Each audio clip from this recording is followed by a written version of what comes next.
सभी पाक हैं, सब चुने हुए हैं, सब अपने दौर के अल्लाह के मुकर्रब हैं, अल्लाह के महबूब हैं।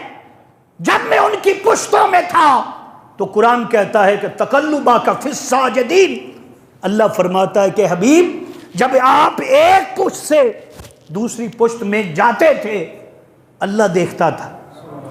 अल्लाह वो तो हर वक्त देखता है।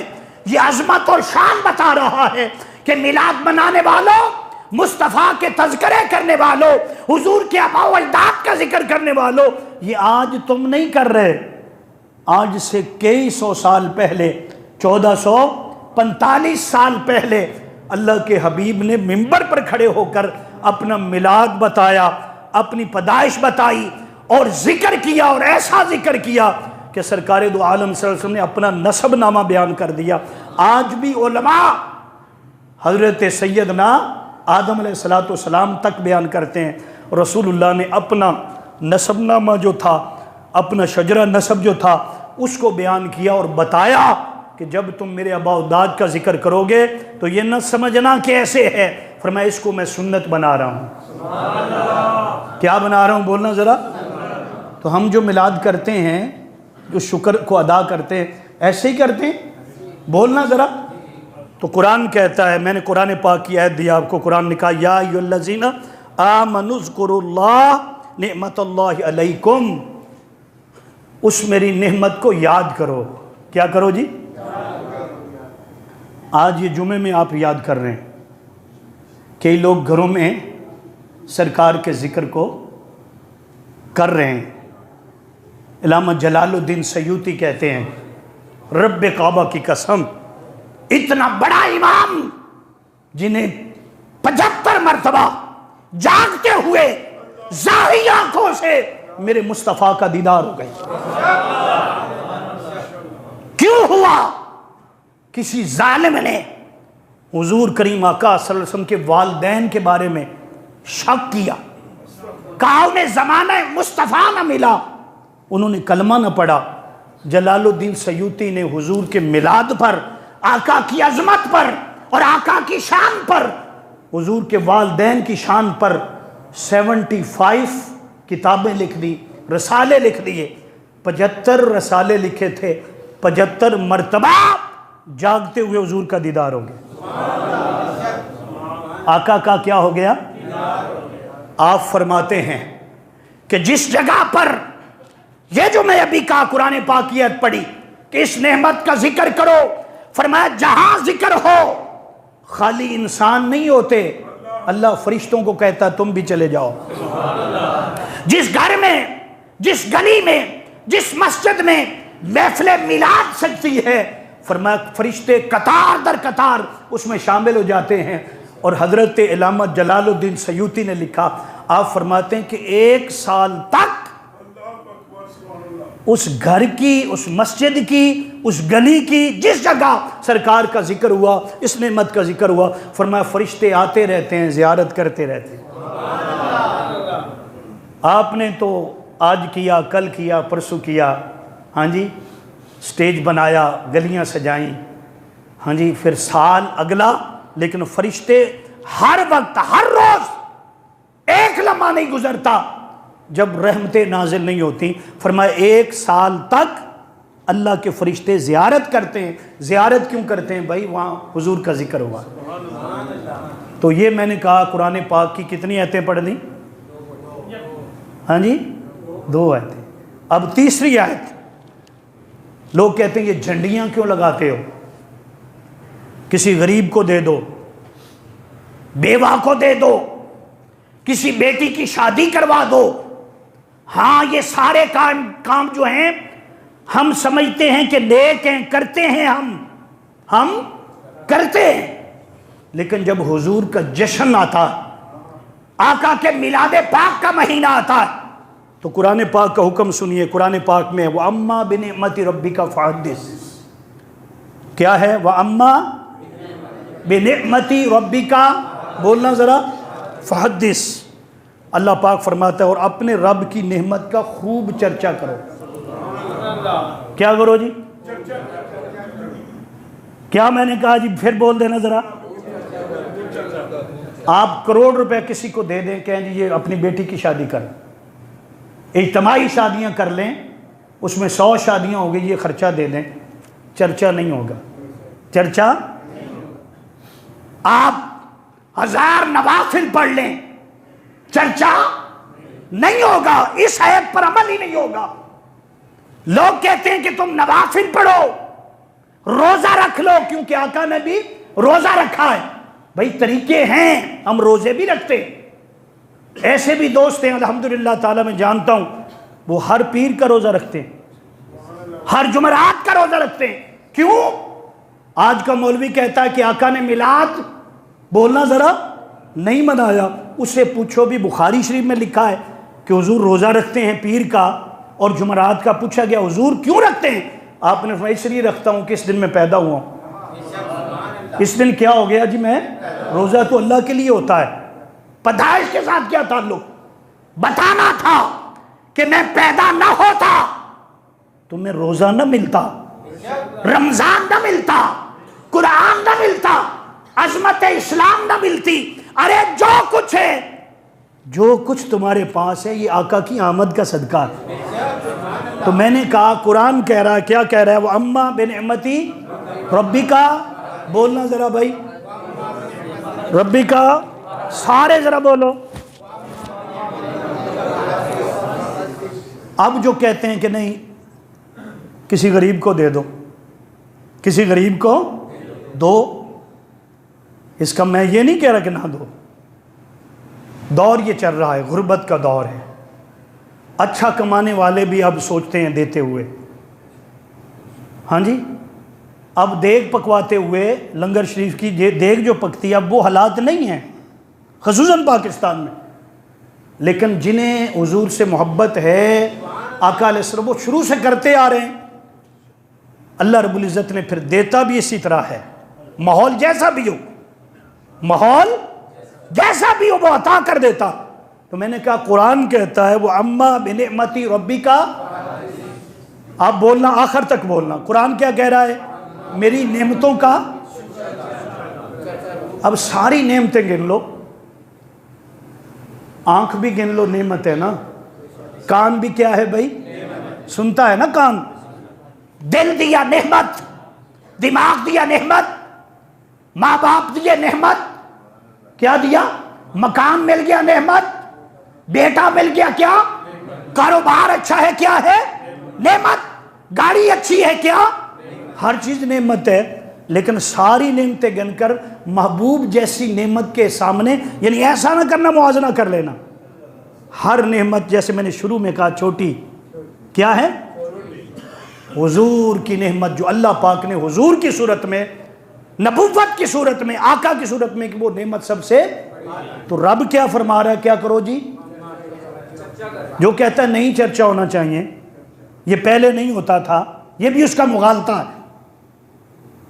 जो ये कहता कि चर्चा कहां लिखा हुआ है, कुरान कह रहा है चर्चा करो। क्या करो?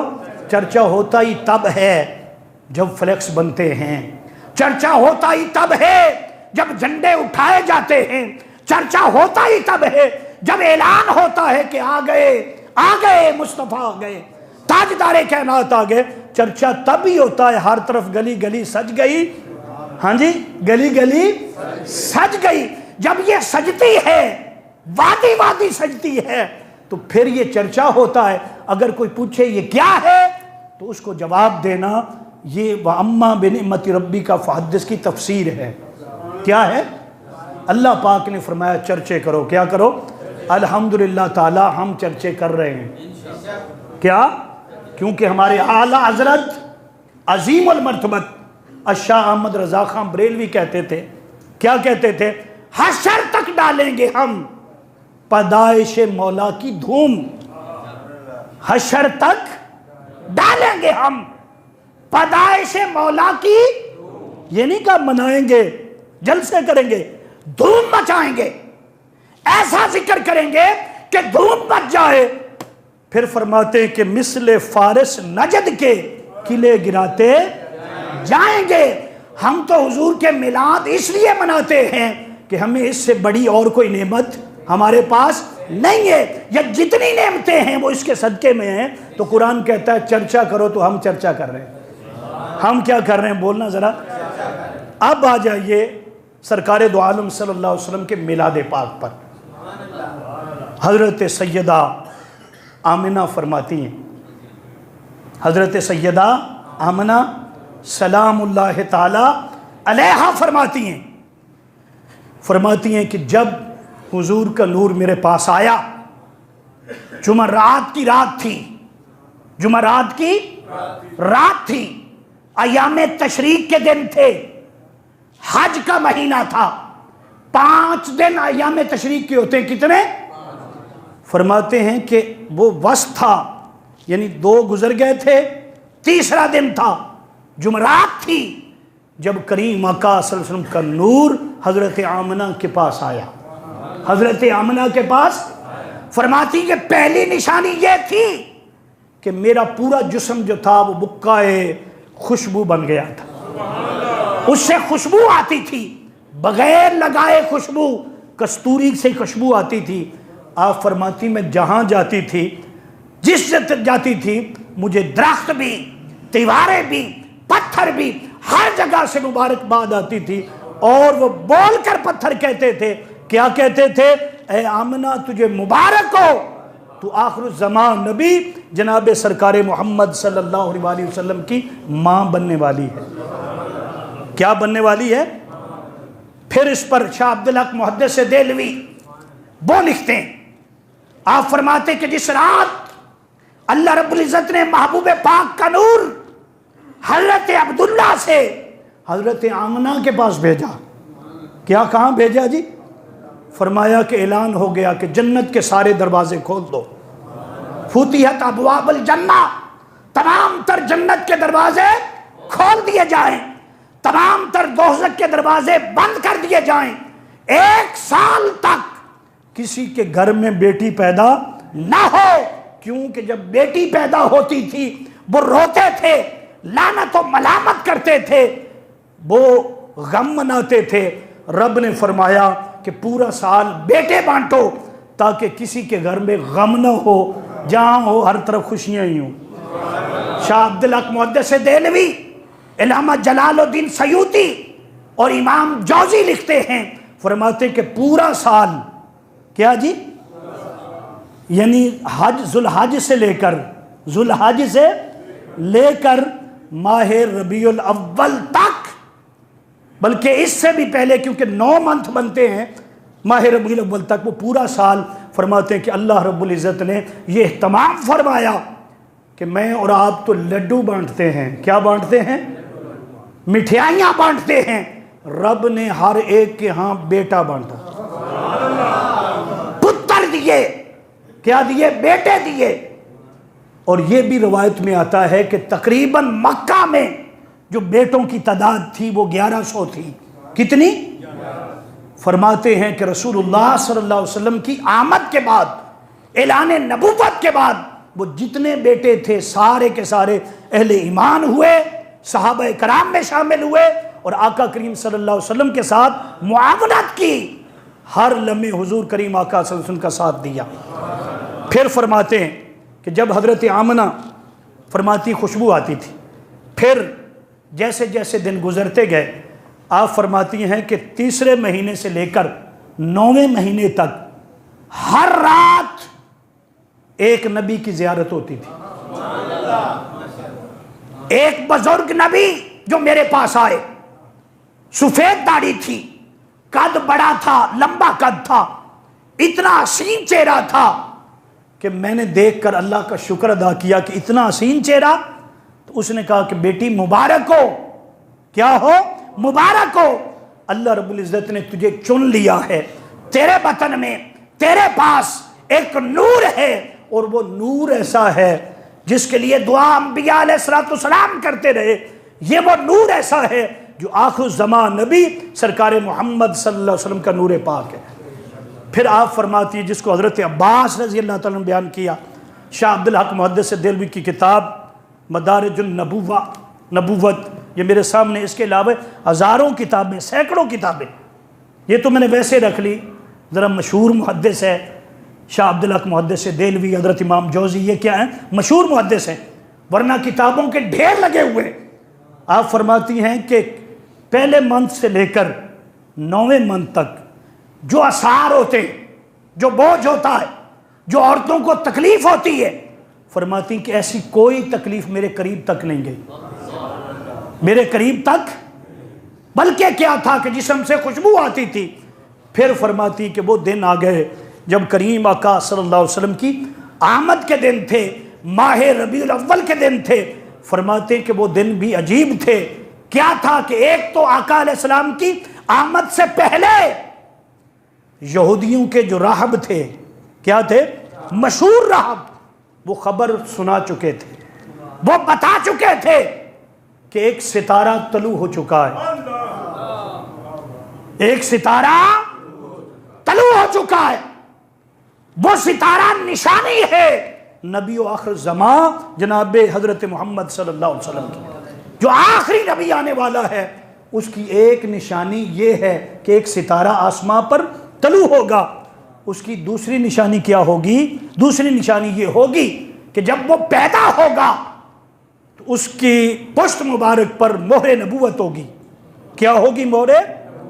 और तीसरी निशानी क्या होगी? तीसरी निशानी कि उसका नाम मोहम्मद होगा। क्या होगा? नाम। बख्श मुख्तसर करता हूं। फरमाते हैं कि रबीउल अव्वल का दिन आ गया, सुबह का वक्त आ गया, रात के वक्त ऐसे लगा जैसे आसमां पर लाइटिंग हो गई। शाह अब्दुल हक मुहद्दिस से देलवी लिखते हैं, मुल्ला काश्ती लिखते हैं अपनी बड़ी कुतुब के अंदर, फरमाते हैं कि यूं लगता था जैसे सितारे हजरत आमना के घर पर आ गए। आप लाइटिंग करते हैं, उस दौर में लाइटिंग, ये बिजली तो सन 1966 में आई, वहां से उससे पहले बिजली क्या थी जो अल्लाह ने पैदा की थी? वो सितारे थे। फरमाती हैं हजरत शिफा भी फरमाती हैं, और भी रवायात मौजूद है जिसको हजरत अब्बास ने बयान किया, हजरत आमना ने बयान किया, और ये वो बयान था जो हजरत सैयदा आमना सलामुल्लाह ताला अलैहा ने हजरत हलीमा को बयान किया। उन्होंने आगे बयान किया, फरमाते कि वो रात ऐसी थी यूं लगता था कि सितारे आसमान से नीचे आ गए और हजरत आमना के घर पर आ गए। और फिर उस दौर के टाइम के मुताबिक 4:20 कितने रोशनी, यानी सुबह शुरू हो रही थी। अप्रैल का महीना था, 22 अप्रैल देखें, यानी क्या, रात खत्म हो रही थी और सुबह शुरू हो रही थी। पीर का दिन है, 12 रबीउल अव्वल है। फरमाते कि सुबह के बाद सब अंधेरे खत्म हो गए। ऐलान हो गया कि ताजदार कायनात सल्लल्लाहु अलैहि वसल्लम को अब जमीन पर भेजा जाए। हजरत आमना फरमाती हैं, खारज मिन्नी नूर, मुझ पर और तो कोई अलामत नहीं थी, लेकिन मैं क्या देखा कि हर तरफ नूर ही नूर था। हर तरफ क्या था? फरमाती मुझसे नूर निकलता था, मुझसे, मेरे आज़ा से नूर निकल रहा था, हाथों से नूर निकल रहा था, चेहरे से नूर निकल रहा था, हर तरफ हर चीज मुनव्वर हो गई थी। और मैंने देखा अपने घर में बैठकर, कहाँ? मक्का पाक में बैठकर। फरमाती कि मैंने शाम के महल जो थे वो देख लिए थे। महल क्या थे? देख लिए थे। हर तरफ रोशनी छा गई। उस वक्त हजरत अब्दुल मुत्तलिब हजरत काबे का तवाफ कर रहे थे। काबे का तहज्जुद का वक्त था। फरमाते में काबे का तवाफ कर रहा था, अचानक यूं लगा कि जमीन पर जलजला आ गया और काबा जो था वो हिलने लगा। फिर मैंने देखा कि अचानक मकाम इब्राहिम की तरफ, किधर जी? जो मक्का पाक देख कर आए हैं उम्रा करके, मकाम इब्राहिम की तरफ।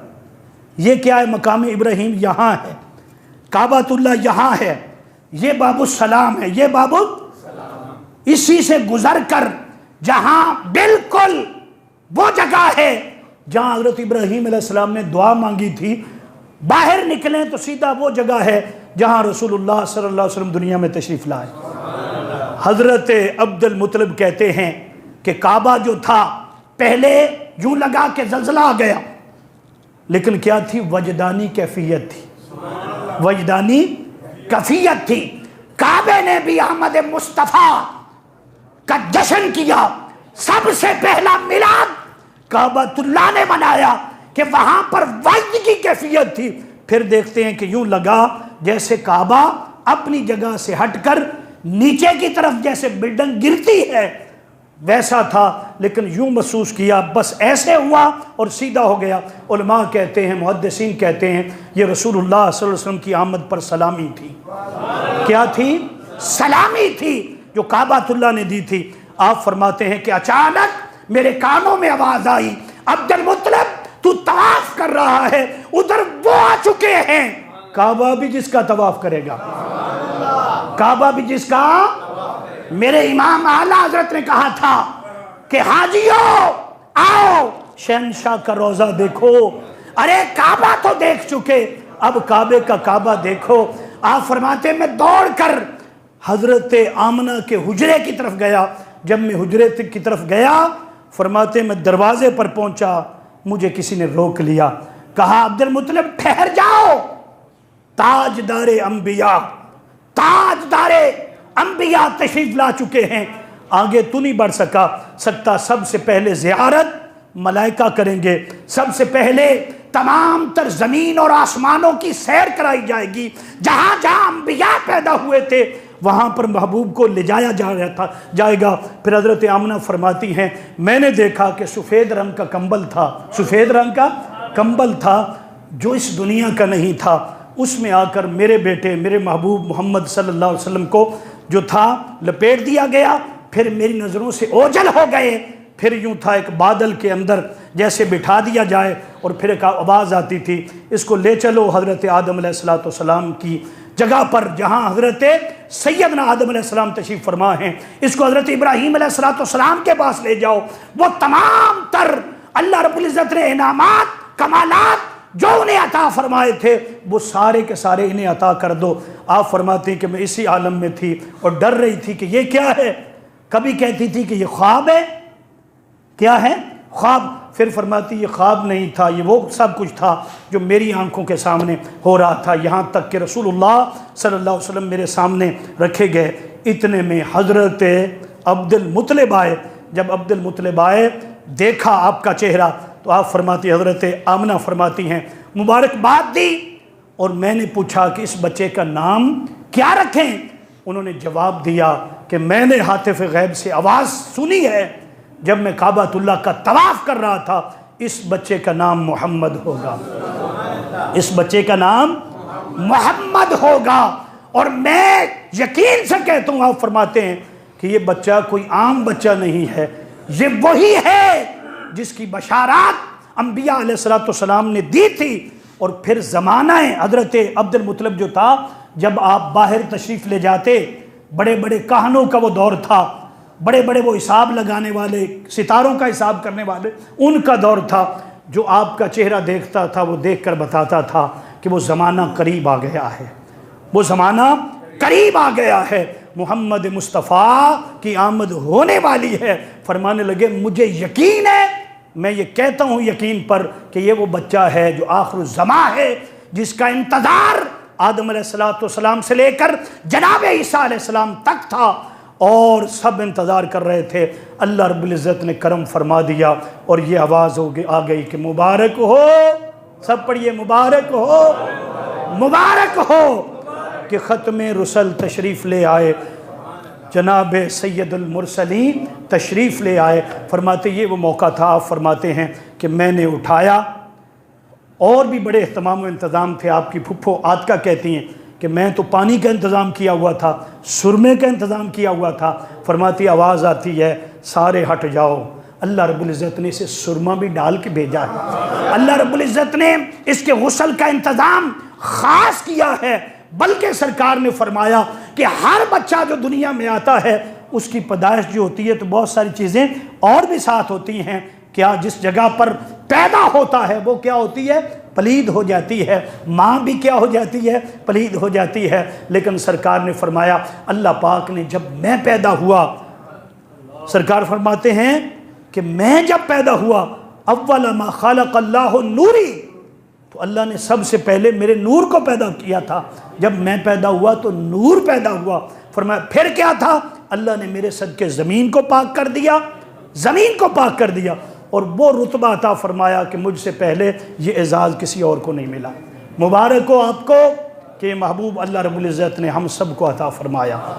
इस पर ख़ास ये बात है कि जैसे हम जश्न मनाते हैं, झंडियाँ लगाते हैं, जलसे करते हैं, इसी तरह हुजूर के ग़ुलाम बने, नमाज भी पढ़े, हुजूर के अखलाक भी अपनाएं, गरीबों का, यतीमों का, विवाहों का, हुजूर की उम्मत का ख्याल करें। और ऐसा जो एहसान अल्लाह रब्बुल इज़्ज़त ने किया है, जितना बड़ा एहसान है, उसका हक़ अदा करें और बताएं कि हम हुजूर के ग़ुलाम हैं।